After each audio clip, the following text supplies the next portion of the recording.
Bonjour à tous, bienvenue dans votre journal sur CCTV français en direct de Beijing. Et nous débutons cette édition avec l'attentat d'Ankara. Des officiels turcs ont participé aux funérailles des victimes de l'attentat à la voiture piégée de mercredi qui avait visé des militaires turcs. Le gouvernement a accusé les unités de protection du peuple du Kurdistan syrien ou YPG d'en être responsables, mais un autre groupe a revendiqué cette attaque. 2 jours après l'attentat suicide à la voiture piégée qui a eu lieu dans la capitale Ankara, le Premier ministre turc Ahmet Davutoglu a rendu hommage aux victimes sur le site. Il a déposé des œillets et prié pour les 28 personnes qui sont décédées dans l'attaque. Au cours de l'après-midi, des membres du gouvernement ont participé aux funérailles de 8 soldats. La plupart des victimes étaient des membres du personnel militaire qui étaient clairement visés par cet attentat. Le gouvernement turc a accusé les YPG, la branche armée du parti kurde syrien de l'Union démocratique, d'être responsable de l'attaque et a procédé à l'arrestation d'une vingtaine de personnes. Mais le groupe a démenti toute implication dans cette attaque. De nouveaux développements ont eu lieu vendredi. Le groupe militant Les Faucons de la Liberté du Kurdistan, ou TAK, a revendiqué la responsabilité de l'attentat à la bombe de mercredi et a annoncé qu'il mènerait de nouvelles attaques. Les TAK ont déclaré que l'attentat avait été réalisé en représailles aux opérations turques qui ont lieu dans le sud-est du pays contre les rebelles kurdes et ont averti que de nouvelles attaques auraient lieu. Le groupe a également revendiqué la responsabilité des tirs de mortier de décembre dernier contre l'un des aéroports d'Istanbul et qui avait fait un mort. Ce groupe est considéré comme une organisation terroriste par la Turquie et les États-Unis.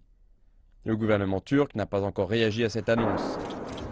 Les principaux partis d'opposition turcs ont affirmé que le gouvernement turc était en partie à blâmer, estimant qu'il existait de nettes failles au niveau des services de renseignement dans les institutions sécuritaires turques. Avant l'attentat de mercredi, les forces turques avaient bombardé des positions tenues par des milices kurdes syriennes à la frontière turco-syrienne et intensifié leurs opérations. Vendredi, l'armée turque avait également frappé des cibles des YPG en Syrie à partir de la ville d'Hatay. La manière dont le gouvernement turc choisira de répondre à cette nouvelle revendication pourrait affecter les combats en cours à la frontière turco-syrienne. Les dirigeants européens sont finalement parvenus à un accord autour des exigences de réforme de l'Union de David Cameron, le Premier ministre britannique. L'accord a été décroché avant le référendum prévu en Grande-Bretagne, un scrutin au cours duquel les électeurs de la couronne britannique se prononceront sur leur souhait ou non de rester dans le giron européen. C'est à Bruxelles, après 2 jours et 2 nuits d'intenses négociations, que l'accord sur les 4 objectifs proposés par David Cameron a été obtenu. Il comprend entre autres l'imposition de limites provisoires sur les prestations sociales pour les migrants européens présents au Royaume-Uni. Le chef du gouvernement britannique présidera une réunion ministérielle ce samedi, alors qu'il s'apprête à faire accepter ce processus aux citoyens par voie de référendum prévu le 23 juin. Ce sera la seconde fois en seulement 30 ans que Londres consulte sa population par un tel moyen sur le sujet de son appartenance à l'Europe. En juin 1975, un peu plus de 67% des électeurs s'étaient prononcés pour le rattachement à la communauté économique européenne. Mais depuis, cette question fait toujours l'objet de débats enflammés. Nous venons d'obtenir un accord qui renforce le statut particulier de la Grande-Bretagne au sein de l'Union européenne. Il scelle de façon légale une décision irréversible de l'ensemble des 28 dirigeants. Le règlement répond à toutes les inquiétudes du Premier ministre Cameron sans compromettre nos valeurs fondamentales.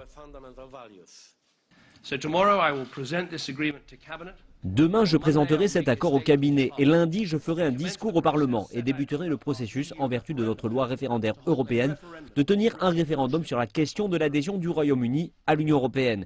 Le peuple britannique doit maintenant décider s'il veut rester dans cette Union européenne réformée ou en partir.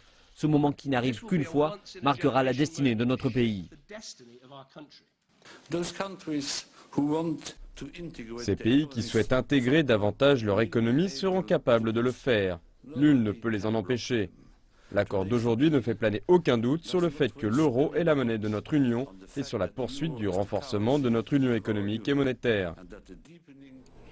Passons maintenant en revue le détail des réformes et voyons ce qu'elles vont changer pour le Royaume-Uni et l'Union européenne. David Cameron a demandé un changement du traité et l'a obtenu. Lors de la prochaine modification des traités, il sera explicitement ajouté que le Royaume-Uni est dispensé de l'obligation de former avec les autres pays européens une union toujours plus étroite, qui est pourtant l'un des piliers de la construction européenne. La Grande-Bretagne pourra refuser toute prestation liée à l'emploi aux nouveaux travailleurs originaires de l'Union européenne durant les 4 premières années de leur séjour. Londres a obtenu un mécanisme de frein d'urgence de 7 ans sur certaines aides sociales pour les nouveaux migrants qui permet de limiter les versements selon une échelle graduelle. Un système d'indexation concernant les allocations familiales des travailleurs dont les enfants vivent dans un autre pays de l'Union européenne entrera en vigueur immédiatement pour les nouveaux demandeurs, puis à compter de 2020 pour la totalité des bénéficiaires. Le système permettra au gouvernement d'indexer le niveau des allocations familiales sur le niveau de vie du pays où résident les enfants, ainsi que sur le niveau des prestations sociales de ces pays.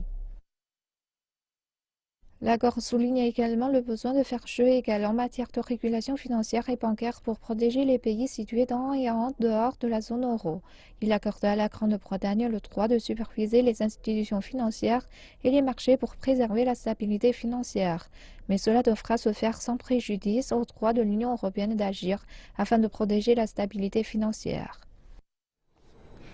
Le Premier ministre britannique David Cameron devrait faire une déclaration devant le Parlement britannique ce lundi et cela marquera le début de la campagne du référendum sur le maintien ou la sortie de l'Union européenne. David Cameron a déclaré s'être assuré du soutien de son cabinet pour recommander aux électeurs le maintien du Royaume-Uni au sein de l'Union européenne. Cependant, nombreux sont ceux au sein de son parti qui ont annoncé qu'il ferait campagne pour la sortie de l'Union, aussi appelée Brexit. On retrouve parmi ceux-ci l'un des alliés politiques les plus proches de M. Cameron, le secrétaire à la justice Michael Gove, ainsi que 5 autres membres du cabinet. Ils ont signé une affiche pour la campagne « Votez pour le départ » qui a pour slogan « Reprenons le contrôle ». Les opposants à l'appartenance à l'Union européenne disent que celle-ci est un bloc voué à être dominé par l'Allemagne et qui pèse bien moins lourd que son poids sur l'arène mondiale et que le Royaume-Uni ferait mieux à l'extérieur de l'UE. Je pense avoir décidé il y a quelque temps que je voterai quasi certainement pour la sortie hors de l'Union. J'ai l'expérience de 5 ans de réunions européennes et j'ai vu la façon dont l'Union européenne fonctionne. J'ai vu passer tous les domaines que nous avons donné le pouvoir de décision à Bruxelles. Je pense que c'est mauvais. J'accueille très positivement les concessions que le Premier ministre a été en mesure de garantir. Il a travaillé incroyablement dur et ces changements sont bienvenus. Mais je pense que nous avons besoin d'un changement plus fondamental. J'ai peur qu'ayant été préoccupé par le problème de l'Europe depuis de nombreuses années, la meilleure façon d'avoir une relation avec l'Europe qui marche pour le Royaume-Uni est de la quitter et de négocier un nouvel accord basé sur le commerce et la coopération amicale et non sur l'union politique. L'Autriche a rejeté les critiques de l'Union européenne concernant un plafond controversé du nombre de migrants et de réfugiés, estimant que la lettre de plainte du commissaire européen en charge de la migration avait été envoyée à la mauvaise adresse.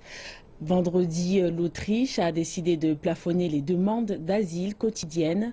Un maximum de 80 personnes par jour sont autorisées à déposer une demande d'asile en Autriche. Vienne a également décidé de limiter à 3200 le nombre quotidien de migrants autorisés à transiter par le pays. Cette décision a soulevé des craintes au niveau européen d'un effet domino le long de la route des Balkans. Dans une lettre de plainte, le commissaire européen en charge de la migration, Dimitris Avramopoulos, avait estimé que le plafond était totalement incompatible avec les obligations de l'Autriche dans le cadre de la loi européenne et internationale. Mais la ministre autrichienne de l'Intérieur, Johanna Mikl-Leitner, a rejeté cette critique, estimant que son pays n'était pas le premier pays sûr sur lequel les migrants posaient le pied. Elle a ajouté que les plaintes devraient plutôt être adressées aux autres pays que les migrants traversent sur leur chemin vers l'Autriche. Le président sortant ougandais Yoweri Museveni s'est maintenu au pouvoir en remportant les élections présidentielles. Museveni, qui dirige la nation d'Afrique orientale depuis plus de 3 décennies, a été déclaré vainqueur en totalisant plus de 5 millions de votes, soit 60,75%. Le principal rival de l'opposition, Kizza Besigye, est arrivé en second avec 35%, tandis que l'ancien Premier ministre Amama Mbabazi a décroché la 3e place avec un peu plus d'1% des suffrages exprimés. Le président Yoweri Museveni a remporté l'élection présidentielle du pays avec 60% des votes. En deuxième position, le dirigeant de l'opposition, le docteur Kizza Besigye, a rassemblé 35% des suffrages exprimés. Le candidat Yoweri Museveni, qui a obtenu le plus grand nombre de votes, et ceci étant en sa faveur, et représentant plus de 50%. La commission déclare Yoweri Kaguta Museveni le président élu de la République d'Ouganda.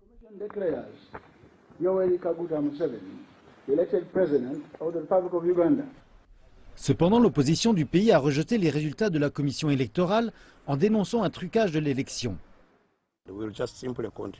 Nous allons simplement continuer à nous battre pour nos voix, parce que voyez-vous, le trucage des élections confisque les voix des gens, c'est tout. La mission d'observation des élections de l'Union européenne a aussi exprimé sa préoccupation quant à la compétence de la commission électorale pour organiser une élection libre et équitable. La commission n'a pas fait preuve de transparence dans ses décisions et n'a pas informé les électeurs et les adversaires sur les éléments clés du processus électoral, ni dans les délais, ni de manière complète.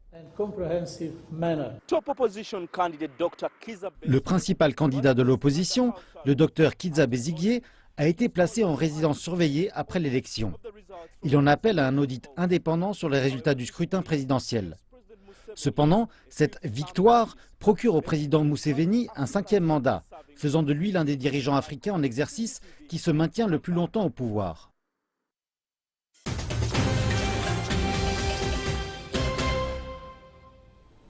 Merci de nous retrouver pour la deuxième partie de cette édition dédiée à l'actualité chinoise et présentée par Sully. Bonjour Sully. Bonjour. Quelle est la une de ce deuxième volet? Nous commençons par les dernières nouvelles sur l'affaire ICBC. 6 officiels de la succursale madrilène de la Banque industrielle et commerciale de Chine, ou ICBC, demeurent détenus par les autorités espagnoles pour suspicion de blanchiment d'argent et de délits économiques. La Cour d'appel de Madrid a affirmé que 3 d'entre eux pourront être libérés contre la caution de 100 000 € chacun, mais que les autres demeureront pour le moment en garde à vue.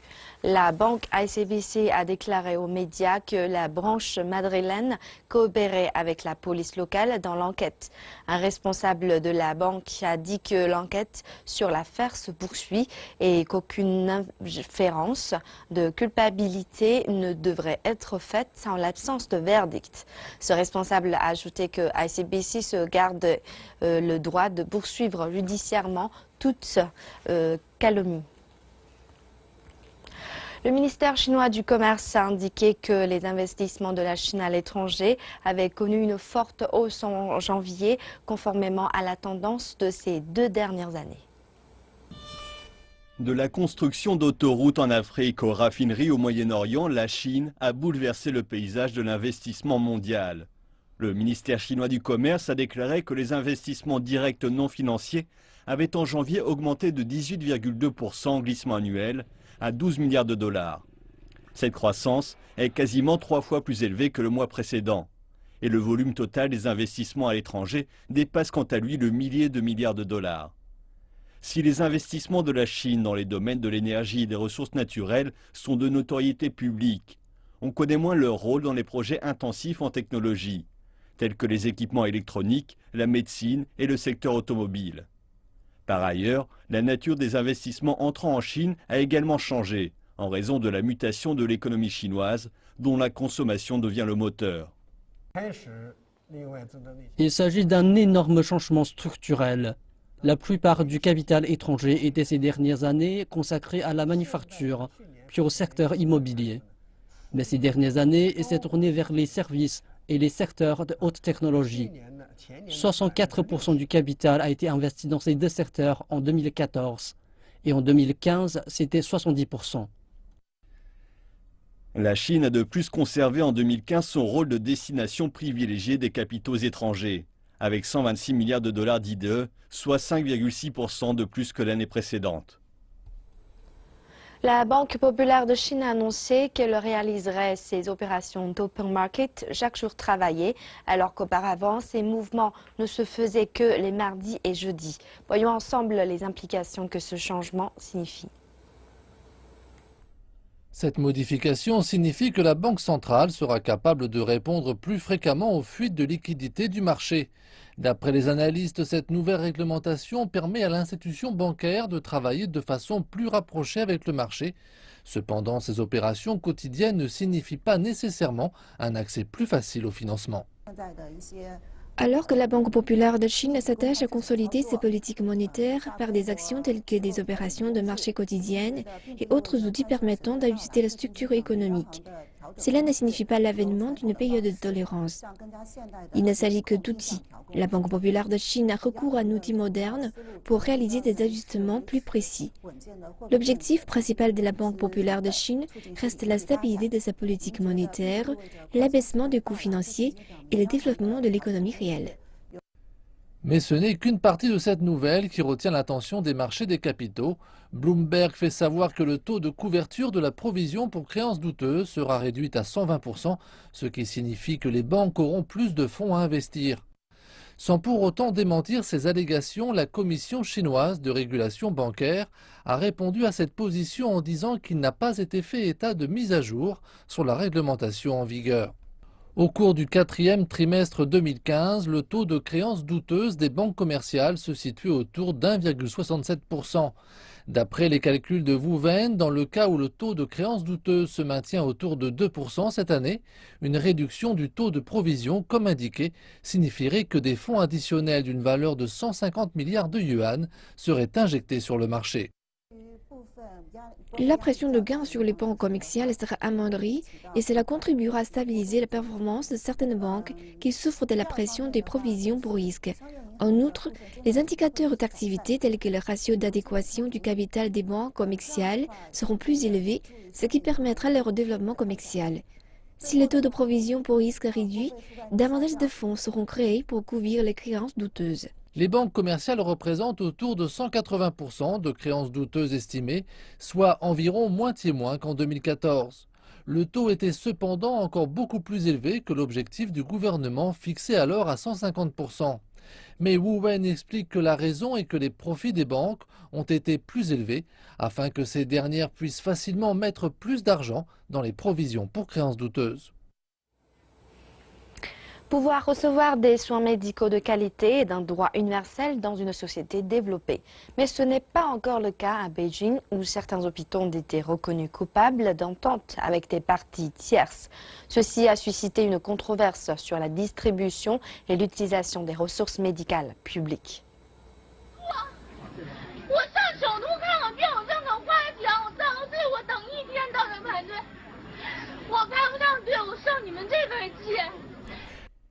Cette jeune fille en pleurs a fait un long voyage jusqu'à l'hôpital de Gwanghwamun à Beijing pour se faire soigner une infection à l'estomac. En arrivant, elle a découvert qu'un rendez-vous qui coûte 300 yuan était vendu par des intermédiaires pour 4500 yuan, 15 fois le prix officiel. Refusant cette solution, elle a passé 24 heures à faire la queue sans pouvoir obtenir de rendez-vous. Sa vidéo est devenue virale sur Internet. Beaucoup d'internautes se sont pris de sympathie pour cette jeune fille et ont avoué que ce genre de choses était courant. Les autorités ont pris acte et adopté de nouvelles mesures. À l'hôpital Tongzhen, spécialisé en ophtalmologie et en ORL, les rendez-vous sont organisés. Nous avons fixé un plafond. Une fois qu'il est atteint, nous organisons des rendez-vous pour ceux qui n'ont pas pu en prendre. Le quota pour le département ophtalmologique est de 700 personnes. Le reste des patients obtiendra un rendez-vous pour le jour suivant. Dans cette maternité de Beijing, il existe des mesures adaptées aux femmes enceintes. Celles provenant d'autres hôpitaux et souhaitant faire un bilan de santé n'ont pas à faire la queue. La question fondamentale est l'adoption d'un système de soins multiniveaux à Beijing. D'ici la fin de cette année, nous allons annuler les rendez-vous non urgents dans les hôpitaux gérés par la municipalité et le gouvernement. Il s'agit d'une réforme majeure. Nous allons servir le peuple avec Internet et le téléphone. Nous allons former des gens qui aideront ceux qui n'ont pas pu obtenir de rendez-vous en ligne ou par téléphone. L'objectif est d'envoyer les personnes souffrant de maladies bénignes vers des établissements de niveau local afin de permettre aux personnes ayant des troubles graves d'obtenir les services dont ils ont besoin. Cette année, les médecins de rang supérieur cesseront d'accorder des consultations aux patients venant de l'extérieur et ne verront que les patients qui leur seront envoyés par d'autres médecins. Voilà, c'est la fin de ce volet. Aujourd'hui, la Chine. Retour maintenant au plateau principal. Merci beaucoup Sully pour ces informations.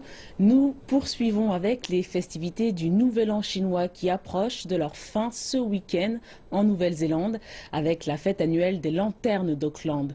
Plusieurs centaines de milliers de visiteurs devraient aller voir les lanternes, goûter des mets chinois et apprécier des performances internationales. Ce sont les vedettes de la manifestation. Plus de 800 lanternes de toutes formes et de toutes dimensions faites à la main et qui donneront lieu au plus grand événement culturel chinois de la Nouvelle-Zélande, renforçant ainsi les liens entre les deux nations. Cela rapproche les gens. À travers le snooze, les gens en apprennent beaucoup sur la culture chinoise en venant ici. Nous concevons nos lanternes pour dire quelque chose sur la culture chinoise. Les festivals gratuits ont débuté il y a 17 ans et le nombre de visiteurs s'élève à présent à environ 80 000 personnes par jour, ce qui a amené cette année à déplacer le festival dans un lieu plus grand, à l'Auckland Domain. Ces festivités-ci sont aussi un rappel de la très forte relation entre la Chine et la Nouvelle-Zélande. Les liens commerciaux et culturels qui nous unissent s'accroissent tout le temps. Les nouvelles attractions de cette année comprennent des têtes d'affiche chinoises comme l'Orchestre Philharmonique du Guangdong et le groupe pékinois de rock alternatif Second Hand Rose. Nous avons commencé en nous focalisant particulièrement sur la tradition, mais je pense qu'il est important de montrer que la Chine de nos jours ne consiste pas seulement dans la culture traditionnelle, mais qu'elle a aussi de la musique moderne très exaltante. Le succès de la fête des lanternes coïncide avec une vague continue de touristes chinois qui viennent en Nouvelle-Zélande, dont un nombre record de visiteurs pour les vacances du Nouvel An chinois de cette année. Le nombre de visiteurs s'est accru de 34% l'année dernière pour atteindre 350 000 personnes et Air New Zealand est l'une des 4 compagnies aériennes qui proposent à présent des vols directs entre la Chine et la Nouvelle-Zélande.